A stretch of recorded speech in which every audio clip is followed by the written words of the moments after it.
Body mind relationship. जैसे कि first unit में हम देखे थे कि बॉडी माइंड रिलेशनशिप स्टडी कर रहे थे, उसी तरह इसमें हम जो इसका डीप स्टडी करेंगे।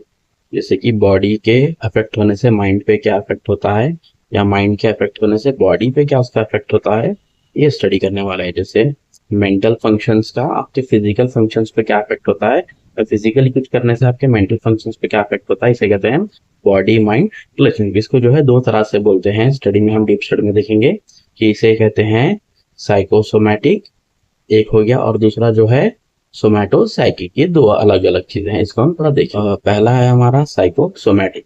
साइको मतलब माइंड, ये भी ग्रीक वर्ड से डेरिवेट हुआ था, और सोमैटिक मतलब बॉडी। तो साइकोसोमैटिक मतलब साइको जो मतलब अपना माइंड किस तरह से आपकी बॉडी पे अफेक्ट करता है, उसे हम कहते हैं साइकोसोमैटिक। और दूसरा जो है सोमैटोसाइकिक। सोमैटो मतलब बॉडी, साइके मतलब माइंड। दूसरा जो है आपका सोमैटो, आपकी बॉडी जो है किस तरह से आपकी माइंड पे अफेक्ट करती है, उसको हम कहते हैं सोमैटोसाइकिक। ये दो अलग अलग है। हम एग्जांपल लेके देखते हैं साइकोसोमैटिक में कि हमारा माइंड जो है हमारी बॉडी को कैसे अफेक्ट करता है।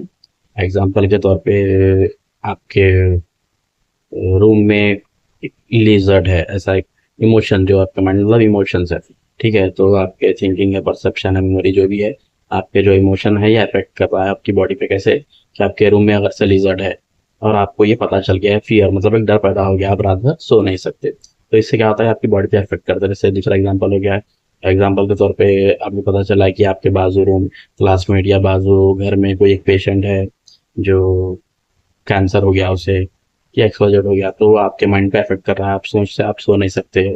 तो ये भी जो है आपकी रात में नींद नहीं होती है तो आपकी बॉडी पे अफेक्ट करता है, बॉडी पेन होता है, चिड़चिड़पन, इरिटेशन, हेडेक, ये सब होता है। और एक जैसे कि डिप्रेशन हो गया, डिप्रेशन है किसी को, कोई कारण की वजह से डिप्रेशन हो रहा है, तो वो भी आपके माइंड को रिलैक्स नहीं देता, जिस वजह से आप सो नहीं सकते, ये सब चीजें अफेक्ट करते हैं। तो एक एग्जाम्पल देखिए अपन, ठीक है, साइकोसोमैटिक। अगला जो है हमारा सोमैटोसाइकिक। सोमैटोसाइकिक क्या है, जो सोमैटो मतलब बॉडी हो गया और साइकिक जो है माइंड। अब यहाँ पे जो है हम देखेंगे सोमैटो मतलब बॉडी अपने माइंड पे कैसा अफेक्ट करती है, उसके हम थोड़ा एग्जांपल देखेंगे। जैसे कि एग्जांपल के तौर पे हम एक स्टूडेंट है, समझिए कि उसके एग्जाम लिखने का और उसके पेट में दर्द हो रहा है, तो ये फिजिकली अफेक्ट है, लेकिन अफेक्ट किस पे करेगा, उसके माइंड के ऊपर। तो एग्जाम्पल देखेंगे अपन। एग्जाम्पल के तौर पे जैसे कि एक स्टूडेंट है और वो एग्जाम लिखने के बाद और उसके पेट में दर्द हो रहा है, वो फिजिकली पेन हो, उसको फिजिकली पेन हो रहा है, राइट।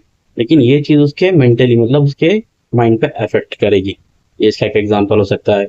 या फिर कोई पेशेंट है जिसको कोई बड़ी बीमारी है, जैसे कि कैंसर है, तो वो जो है अपने में आप जो है अंदर परेशान होते रहेगा कि अब मेरा कुछ नहीं हो सकता, मैं ठीक हूँ या नहीं, मतलब सोच से परेशान होगा, मतलब वो फिजिकली बीमारी है तो वो परेशान मेंटली रहेगा, ये इसका एग्जांपल हो सकता है। या फिर कोई और एक पेशेंट जिसका एक्सीडेंट हो गया, ऑपरेशन हो गया, या उसका फिर हाथ काट दिए, ऐसा कुछ हो गया, तो वो भी ऐसा इंसान जो है फिजिकली, उसका तो ऑपरेशन हो चुका है लेकिन मेंटली परेशान रहेगा, तो ये भी इसका एक एग्जाम्पल है। तो ये हमारे दो टॉपिक थे, साइकोसोमैटिक और सोमैटोसाइकिक। ठीक है, टाइप्स ऑफ माइंड में ये भी दो, माइंड और बिहेवियर में ये अपने दो टॉपिक